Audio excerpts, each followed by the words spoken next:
Merci, Monsieur le Président. Chers collègues, concernant les aides financières, en fait, il s'agit d'une question puis d'une réflexion aussi. Alors, serait-il possible d'avoir l'ensemble des éléments nous permettant à l'avenir de nous prononcer plus sereinement sur l'attribution des subventions? Je m'explique. En fait, nous ne voyons que le résultat des décisions qui sont prises, rien sur les avis réservés, défavorables suite aux dossiers et aux demandes de subventions qui sont déposées et donc traitées, on va dire, techniquement par les services. C'est sans doute très bien, on ne remet pas du tout en cause, mais on a besoin d'avoir un peu plus de matière. Parce que notamment quand on est au sein de nos cantons, on nous pose souvent des questions sur où est-ce que ça en est, etc.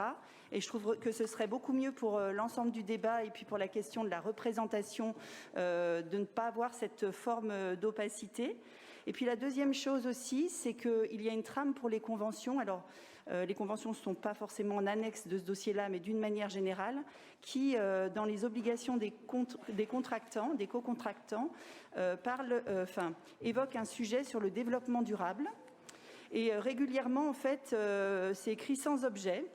Alors qu'en fait, c'est un véritable sujet, et notamment pour tout ce qui est social, puisque dans les 3 piliers du développement durable, on a le pilier écologique, économique, mais aussi tout ce qui touche à la cohésion sociale. Et je pense, comme vous l'avez dit dans votre propos liminaire, que pour l'appropriation de l'ensemble des citoyens, y compris des associations, se poser la question et argumenter sur en quoi on favorise cette cohésion et le développement durable, ce serait vraiment important de pouvoir le faire. Merci. Merci.